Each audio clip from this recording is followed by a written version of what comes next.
السلام علیکم ورحمۃ اللہ وبرکاتہ۔ میں آپ کے لیے ایپیسوڈ نمبر 7 کے ساتھ حاضر ہوں، جو کہ ہمارا موضوع چل رہا ہے تیسری جنگ عظیم اور دجال کا واقعہ ہے، اور جو کہ دجال کی نشانیاں اور قیامت کی نشانیاں بھی موجود ہیں۔ اگر آپ میرے چینل پر نئے ہیں تو میرے چینل کو سبسکرائب کریں، لائک کریں اور بیل آئیکن کے بٹن کو دبائیں تاکہ نئی آنے والی ویڈیو کا نوٹیفیکیشن آپ تک پہنچ سکے۔ جیسا کہ پچھلی ایپیسوڈ میں نے ذکر کیا تھا کہ سفیانی کون ہے، ایک حدیث میں جس کا ترجمہ ہے حضرت عبداللہ ابن قبطیہ سے روایت ہے کہ انہوں نے فرمایا، اور حضرت حسن رضی اللہ تعالی عنہ ابن علی ام المومنین ام سلمہ کے پاس تشریف لے گئے تو حضرت حسن رضی اللہ تعالی عنہ نے فرمایا، اے ام المومنین، آپ مجھے دھنس جانے والے لشکر کا حال بیان کیجئے۔ تو ام المومنین ام سلمہ رضی اللہ تعالی عنہ فرمایا کہ میں نے رسول کریم صلی اللہ علیہ وسلم کو فرماتے ہوئے سنا کہ سفیانی کا خروج شام کے موجودہ دور کا اردن اور فلسطین، اسرائیل، شام اور لبنان اور راکم میں ہوگا، پھر وہ کوفہ کی جانب روانہ ہوگا تو مدینہ منورہ کی جانب سے ایک لشکر روانہ کرے گا۔ چنانچہ وہ لوگ وہاں لڑائی کریں گے جب تک اللہ چاہے، حتیٰ کہ ماں کے پیٹ میں موجودہ بچے کو بھی قتل کر دیا جائے گا۔ اس انتشار کی صورت میں حضرت فاطمہ رضی اللہ تعالی عنہ اولاد میں سے، یا فرمایا کہ حضرت علی کی اولاد میں سے ایک پناہ لینے والا حرم شریف میں پناہ لے گا، لہٰذا اس کو پکڑنے کے لیے وہ لشکر والے اسی کی طرف نکلیں گے۔ تو یہ لوگ جب مقام بیدا میں پہنچیں گے تو سب کو زمین میں دھنسا دیا جائے گا، سوائے اس شخص کے جو لوگوں کو ڈرائے گا۔ ابن ابی حاتم رحمۃ اللہ علیہ فرماتے ہیں کہ میرے والد نے فرمایا کہ راوی عبیداللہ بن قبطیہ میں امام حاکم رحمۃ اللہ علیہ نے مذکور مفہوم کی روایت کی ہے، اور امام بخاری رحمۃ اللہ اور امام مسلم کی شرط پر نقل کی ہے، اس کو صحیح کہا ہے، اور امام ذہبی نے بھی اس سے اتفاق کیا ہے۔ عبداللہ ابن یزید عورت کی مدت کے حمل کے برابر حکومت کرے گا، اور وہ الزہران ابن القبیہ ہے یا الزہری بن القبیہ، جو سفیانی کے نام سے مشہور ہوگا۔ حضرت کعب سے روایت ہے کہ فرمایا سفیانی کا نام عبداللہ ہوگا۔ الفتن کی روایت ہے کہ سفیانی کا خروج مغربی شام میں اندر نامی جگہ سے ہوگا۔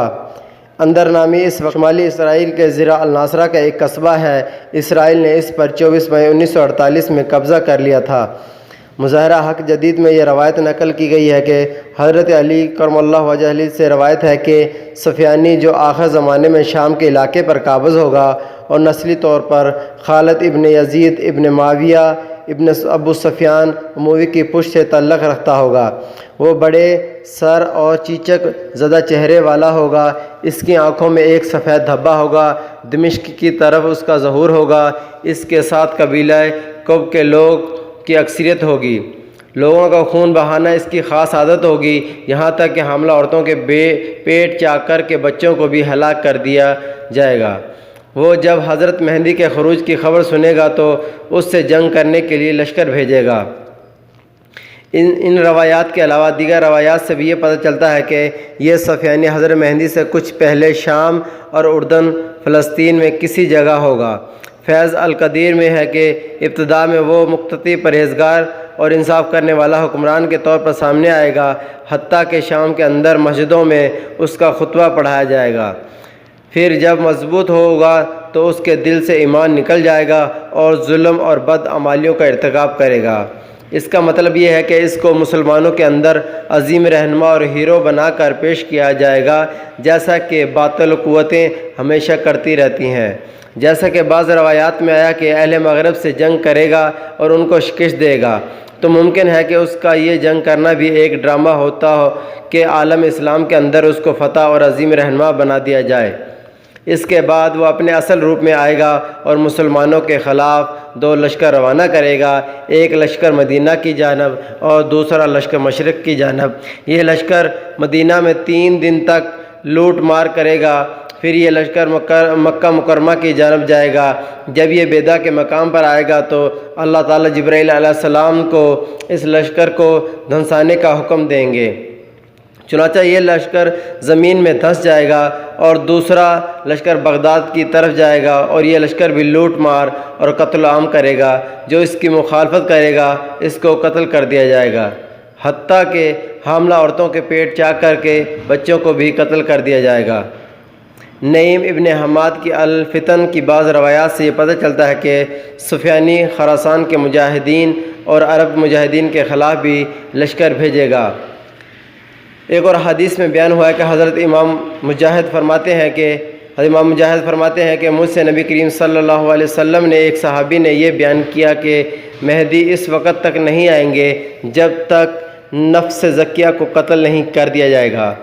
چنانچہ جب نفس زکیہ کو قتل کر دیا جائیں گے تو زمین و آسمان والے ان قاتلوں پر غضب ناک ہوں گے، اور اس کے بعد لوگ حضرت مہدی کے پاس آئیں گے اور انہیں نئی دلہن کی طرح منائیں گے، جیسا اس کو حجلہ عروسی میں لے جایا جاتا ہے۔ وہ زمین کو عدل اور انصاف سے بھر دیں گے، زمین اپنی پیداوار کو اگا دے گی اور آسمان خوب برسے گا، اور ان کے خلافت میں امت ایسے خوشحال ہوگی کہ اس سے پہلے کبھی نہ ہوئی ہوگی۔ نفس زکیہ کو شہید کر دیا جائے گا۔ ان کا خدا کے ہاں محبوب ہونا اس قدر ہے کہ ان کی شہادت پر آسمان اور زمین غضبناک ہوں گے، نیز وہ اہل ایمان کے ہاں بھی بہت مقبول ہوں گے۔ اس روایات میں آپ صلی اللہ علیہ وسلم نے فرمایا کہ اس وقت کے اہل ایمان کو تسلی دی ہے کہ کتنے ہی محبوب ہستی کیوں نہ ہو، شہید کر دیا جائے گا۔ اس کی وجہ سے اپنا مشن نہیں چھوڑنا بلکہ منزل کی طرف بڑھتے رہنا، کیونکہ بڑی چیزوں کو حاصل کرنے کے لیے قربانیاں بھی بڑی ہی دینی پڑتی ہیں۔ اس مشن کے لیے کائنات کی قیمتی ترین لہو بھی زمین پر گرا دیا جائے گا، اور میرے آقا کریم صلی اللہ علیہ وسلم نے اپنے دندان مبارک شہید کرا دیے تھے۔ آپ کے پیارے نواسوں کو اسی راہ میں قربان ہونا پڑا۔ مجاہدین کو یہ ذہن میں رکھنا چاہیے کہ خواہ کتنی ہی محبوب ہستی آپ سے جدا ہو جائے، اور بہت ہی جلد آپ بھی تو ان کے پاس پہنچنے والے ہیں۔ پھر اپنے رب سے ملاقات، حوروں کی محفلیں تو سب مجاہدین ہی کو تو اچھی لگتی ہیں، خواہ وہ بڑے ہوں یا چھوٹے۔ ہاں البتہ یہ دعا ضرور کرتے ہیں کہ یا اللہ تو اپنے دشمنوں کو اپنے دوستوں پر ہنسنے کا موقع نہ دینا۔ اور نبی کریم صلی اللہ علیہ وسلم نے مسلمانوں کو پیش گوئیاں کی اور جو ذمہ داریاں سنبھالنے کے لیے کہا۔ شاہ مصر کے خواب کی تعبیر جب حضرت یوسف علیہ السلام نے بیان فرمائی کہ تم پر 7 سال قحط آئے گا، تو اس قحط سے نمٹنے کی منصوبہ بندی کے لیے بھی فرما دیا۔ چنانچہ شاہ مصر نے اس پر عمل کر کے اپنی رعایا کو تباہی سے بچا لیا۔ اس امت کے امام محمد عربی صلی اللہ علیہ وسلم 1400 سال پہلے خبر دے رہے ہیں کہ دیکھو فلاں فلاں مسلم ممالک پر ایسے حالات آئیں گے، لہٰذا پہلے ہی اس کے بارے میں منصوبہ بندی کر کے رکھنا چاہیے۔ لیکن مسلمان اپنے پیارے نبی کریم صلی اللہ علیہ وسلم کی باتوں کو نہیں مانتے، بلکہ غفلت کی دنیا کے باسی تو اس قدر اس کو تقدیر کا لکھا کہہ کر اپنی نااہلی کا کھلا مظاہرہ کرتے ہیں۔ حالانکہ اگر آج مغربی میڈیا یہ اعلان کر دے کہ فلاں شہر میں سمندری طوفان آنے والا ہے یا فلاں علاقہ تباہ ہونے والا ہے، لہذا 24 گھنٹے کے اندر شہر کو خالی کر دیا جائے، آپ دیکھیں گے شہر میں ان کا ایک کتا بھی نظر نہیں آئے گا، اور اس وقت اس طرح موت کے خوف سے بھاگیں گے جیسے لکھی ہوئی موت کو بھی ٹال سکتے ہیں۔ لیکن کیا وجہ کہ آقا مدنی صلی اللہ علیہ وسلم کی حدیث سننے کے بعد بھی مسلمانوں کو کوئی بیداری پیدا نہیں ہو رہی۔ جنگ عظیم کا جو جنگ ہوگی حضرت امام مہدی کے دور میں، اس کا عظیم لیڈر اور ہیڈ کوارٹر کہاں ہوگا، جو حدیث میں بیان کو ہے۔ حضرت ابو الدرداء رضی اللہ تعالیٰ سے روایت ہے کہ رسول کریم صلی اللہ علیہ وسلم نے فرمایا، جنگ عظیم اس وقت تک نہیں ہوگی کہ مسلمانوں کا خیمہ فیلڈ ہیڈ کوارٹر شام کے شہر سے سب سے اچھے شہر دمشق کے قریب الغوطہ کے مقام پر ہوگا۔ الغوطہ شام کے دارالحکومت دمشق سے مشرق میں قریباً 8.5 کلومیٹر ہے۔ یہاں کا موسم عموماً گرم اور خشک رہتا ہے۔ جولائی میں کم سے کم درجہ حرارت 16.5 ڈگری سینٹی گریڈ اور زیادہ سے زیادہ 40.4 ڈگری سینٹی گریڈ رہتا ہے، جبکہ جنوری میں کم سے کم درجہ حرارت 9.3 ڈگری اور زیادہ سے زیادہ 16.5 ڈگری رہتا ہے۔ یہاں پانی اور درخت وغیرہ وافر مقدار میں موجود ہیں۔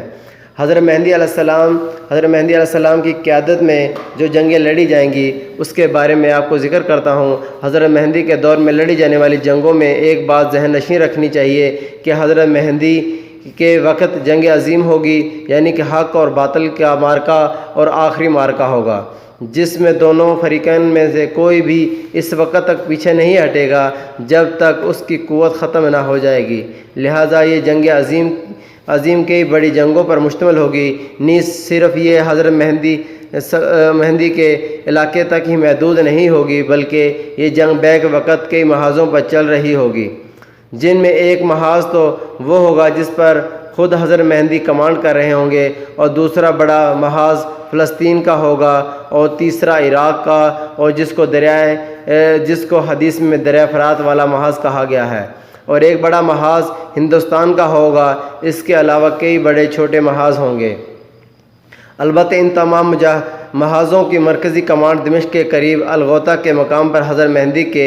ہاتھوں میں ہوگی، اور ہر محاذ کے کمانڈر سے حضرت مہدی کا رابطہ ہوگا۔ عسکری امور پر نظر رکھنے والے کو اس کو آسانی سے سمجھ سکتے ہیں کہ کیونکہ آج بھی مجاہدین اسی طرح دشمن کے ساتھ جنگ کر رہے ہیں، مرکزی کمانڈ کہیں ایک جگہ اور ان کے تخت جگہ جگہ مجاہدین دشمن پر یلغار کر رہے ہیں، لہٰذا ان باتوں کو ذہن نشین رکھتے ہوئے آنے والی حدیث کا مطالعہ کرنا چاہیے۔ نیز یہ بھی یاد رکھنا چاہیے کہ ان جنگوں کا بیان کرتے وقت نبی کریم صلی اللہ علیہ وسلم نے کبھی تو پوری کی پوری تاریخ چند الفاظ میں بیان کر دی، اور کہیں تھوڑی سی تفسیر، کبھی بہت تفسیر بیان کی۔ اس لیے بعض دفعہ واقعات کی ترتیب میں تضاد محسوس ہوتا ہے، حالانکہ حقیقت میں تضاد نہیں ہوتا۔ رومیوں کے ساتھ جنگ ہوگی، اور اس کی جو حدیث میں بھی اس کی روایات ہیں۔ حضرت ذی مخبر نجاشی کے بھتیجے سے روایت ہے کہ وہ فرماتے ہیں کہ میں نے رسول کریم صلی اللہ علیہ وسلم سے سنا۔ مخبر نجاشی کے بھتیجے سے روایت ہے کہ وہ فرماتے ہیں کہ میں نے رسول کریم صلی اللہ علیہ وسلم سے سنا، آپ صلی اللہ علیہ وسلم نے فرماتے تھے کہ تم اہل روم سے امن کی خاطر صلح کرو گے، پھر تم وہ اپنے ایک عقب کے دشمن سے جنگ کرو گے، پھر تمہاری مدد کی جائے گی، اور تمہیں مال غنیمت حاصل ہوگا، اور تمہارا بچاؤ ہوگا، پھر واپس لوٹو گے حتیٰ کہ تم سرسبز مرتفع زمین پر اتر جاؤ گے۔ پھر ایک عیسائی صلیب بلند کرے گا اور کہے گا کہ صلیب غالب آ گئی ہے، پھر مسلمانوں میں سے ایک شخص غضبناک ہوگا، وہ اس صلیب کو توڑ ڈالے گا، جس پر اہل روم عہد معاہدے کو بالائے طاق رکھ کر جنگ کے لیے متحدہ ہو جائیں گے۔ اہل ایمان بھی اپنا اسلحہ لے کر اٹھیں گے اور جنگ کریں گے۔ اس جماعت کو اللہ تعالیٰ اعزاز اور شہادت سے سرفراز فرمائیں گے۔ صحیح ابن حبان و مسترد کی روایت میں ان الفاظ کا اضافہ ہے کہ پھر رومی اپنے بادشاہ سے کہیں گے کہ ہم عرب والوں کے لیے آپ کی جانب سے کافی دو جنگ عظیم کے لیے اکٹھے ہوں گے، اور اس 80 جھنڈوں کے تحت آئیں گے، اور ہر جھنڈے کے تحت 12,000 سپاہی ہوں گے، اور سرسبز سطح مرتفع، یعنی کہ حدیث کے الفاظ بھی ہیں کیا گیا ہے، کیونکہ ابو داؤد کی شرح اون المعبود میں مرج کی تشریح سرسبز زمین اور ذی طلوع کی تشریح مرزو مرتفع یعنی کہ بلند زمین یعنی کہ بلند جگہ سے کی گئی ہے، لیکن اگرچہ یہاں مرج کو لفظی معنی میں لینے کی بجائے جگہ کا نام مراد لیا جائے تو عرب کے خطے میں کئی جگہوں کے نام مرج ہیں، جن میں سے 3 لبنان میں ہے، اور اس جنگ کو ذکر حضرت حذیفہ رضی اللہ تعالیٰ عنہ والی مفصل حدیث میں بھی آیا ہے، اور جس میں یہ وضاحت کی ہے کہ جنگ بھی حضرت مہدی کے دور میں ہوگی، اور یہ صلح بھی حضرت مہدی کے ساتھ رومی بادشاہ کرے گا۔ لہٰذا اس حدیث کو حضرت مہدی کے خروج سے پہلے کسی اور جنگ کے لیے ثابت کرنا درست نہیں ہے۔ مسلمان اور رومی صلح کریں گے، اور ابھی یہ واضح نہیں کہ عیسائیوں کے کون سے ممالک اس میں صلح میں شامل ہوں گے، لیکن ایک بات ضروری ہے کہ اکثر عیسائی ممالک کی حکومتیں اگرچہ اس وقت یہودیوں کے ساتھ یعنی کہ امریکی اتحادی نظر آ رہی ہیں، لیکن تمام روم کیتھولک عوام اس وقت امریکہ کے ساتھ نہیں، اور یہی وہ طبقہ ہے جو مسلمانوں کے ساتھ معاہدہ کرے گا۔ پھر مسلمان اور رومی مل کر اپنے عقب کے دشمن سے لڑیں گے۔ نعیم ابن حماد رحمۃ اللہ علیہ نے اپنی کتاب الفتن میں حضرت عبداللہ بن عمر رضی اللہ تعالیٰ سے روایت نقل کی ہے کہ جس میں اس عقب کے دشمن کی وضاحت آئی ہے، جس کے الفاظ اس طرح ہیں، یعنی کہ کچھ دنیا کے عقب کی جانب دشمن، اگر آپ دنیا کے نقشے گلوبل میں عرب اور اٹلی روم کو اپنے ساتھ رکھیں تو ان دونوں کا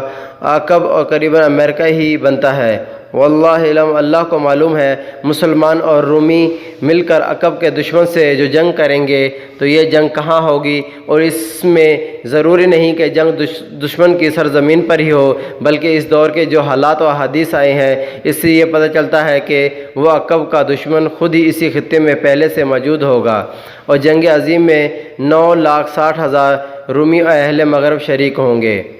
اب تک یہاں ویڈیو ختم ہے، انشاءاللہ تعالیٰ نیکسٹ ویڈیو میں آپ کو جنگ عماق اور اس کے بارے میں بتائیں گے، اور تب تک اگر میرے آپ نے چینل کو سبسکرائب نہیں کیا تو میرے چینل کو سبسکرائب کریں، لائک کریں اور بیل آئیکن کے بٹن کو دبائیں تاکہ نئی آنے والی ویڈیو کا نوٹیفیکیشن آپ تک پہنچ سکے۔ السلام علیکم ورحمۃ اللہ وبرکاتہ۔